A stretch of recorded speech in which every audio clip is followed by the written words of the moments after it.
Europe 1 Soir. 19h, 21h, Pierre de Villeneuve. Dernière partie d'Europe 1 Soir avec Gabriel Cluzel et avec Philippe Guibert, Éric Coquerel, président de la Commission des Finances de l'Assemblée nationale, député LFI de Seine-Saint-Denis, sur ces questions des 40 milliards, mais aussi sur la marche du gouvernement et les décisions qu'il prend. Voilà ce qu'il dit ce matin sur TF1. Sur le papier, oui, mais justement, c'est-à-dire, notamment au plus tard à l'automne, parce qu'ils vont essayer de passer avec un 49.3, il y aura une motion de censure. Sauf que je m'aperçois que si le gouvernement peut faire tout ça, c'est parce que le Parti Socialiste a refusé de voter la motion de censure. Alors, est-ce que le Parti Socialiste voudra, comme M. Hollande le dit, laisser le gouvernement, laisser M. Macron épuiser le pays avec cette politique jusqu'en 2027? C'est eux qu'on l'a réponse. C'est un appel que vous lancez aux socialistes censure avec nous dès maintenant. Ça fait longtemps qu'on le dit.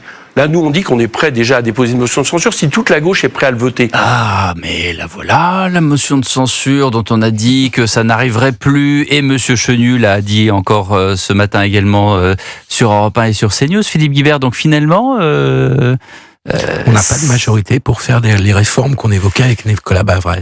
C'est ça la réalité politique qu'on peut évidemment regretter. Mais dans ce cas-là, pourquoi est-ce que la classe politique ne se dit pas finalement on est quand même dans une mouise pas possible, donc on va essayer de se serrer les coudes. Parce qu'ils pensent trop aux élections. Mais parce qu'on pense aux élections, voilà. Et pourquoi est-ce qu'on pense aux élections? Parce qu'elles arrivent. Oui, pas seulement, mais c'est parce qu'on est dans un système où on fait carrière. On fait carrière politique.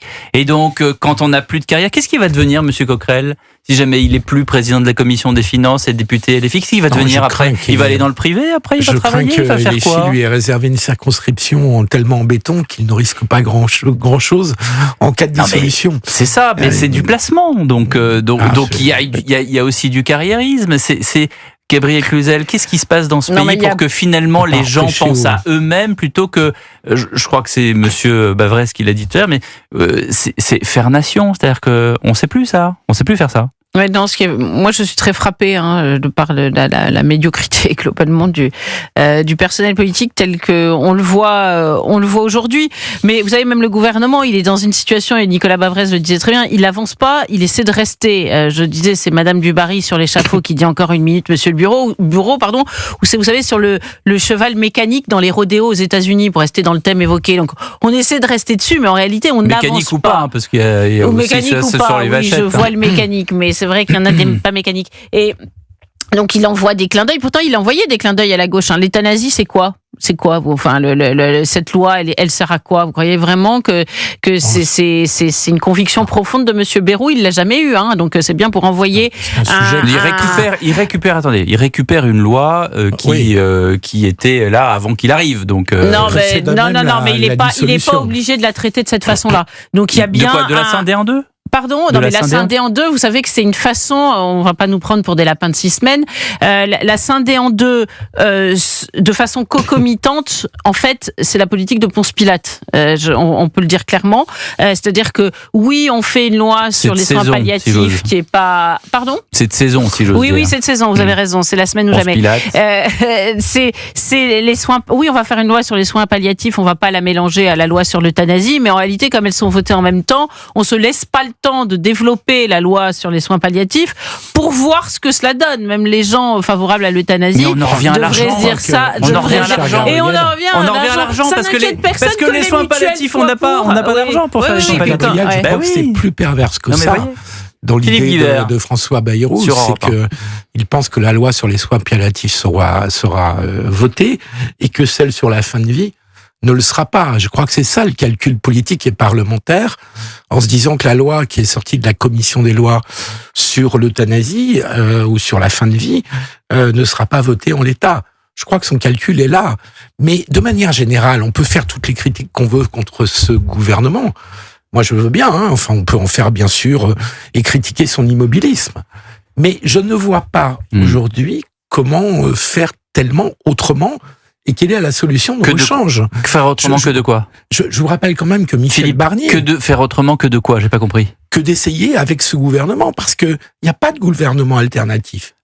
Donc la censure est une mauvaise idée, c'est ce que vous dites. Je crois, parce que Michel Barnier est quand même tombé, souvenez-vous, c'était le 4 décembre dernier, sur une mesure de non-indexation des pensions de retraite pendant 6 mois.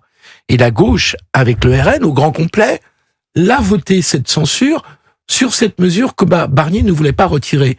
Vous vous rendez compte, c'était pas baisser les pensions de retraite, c'est juste qu'elles progressent moins vite pendant 6 mois.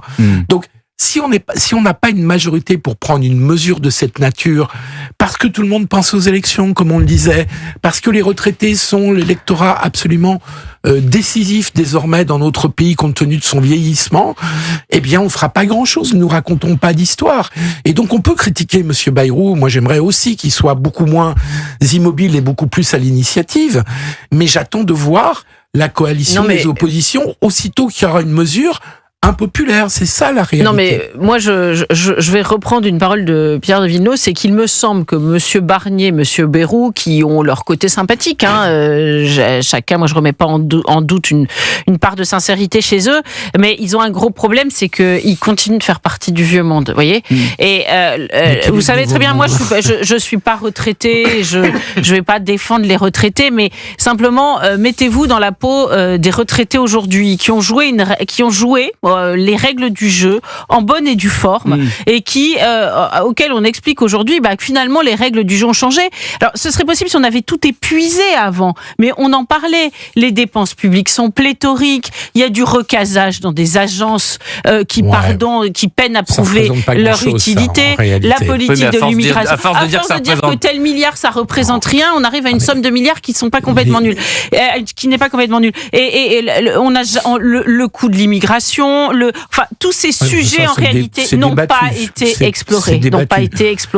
Non, ça n'a pas été exploré. C'est tellement facile de taper sur la tête des retraités. C'est des gens, ils sont solvables, on sait où les trouver, ils ont une adresse, ils ont cotisé tout. Et en plus on dit, vous êtes pas gentil quand même. Vous pourriez quand même mettre un peu plus la main au portefeuille. Comme le disait tout à l'heure Nicolas Bavrez, et a parfaitement raison, si on continue comme ça, ça sera sous tutelle du FMI, de la pourquoi BCE, taper sur la tête des mêmes gens toujours ? Et à ce moment-là, ça sera pas de la désindexation des pensions de retraite, ça sera une diminution des pensions de retraite de 15 ou 20%, et même chose pour les fonctionnaires, et à peu près pour toutes les prestations sociales.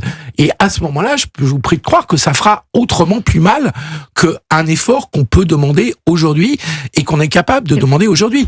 Vous disiez, Pierre, qu'il faut faire France. Qu'on ne sait qu'il faut faire nation.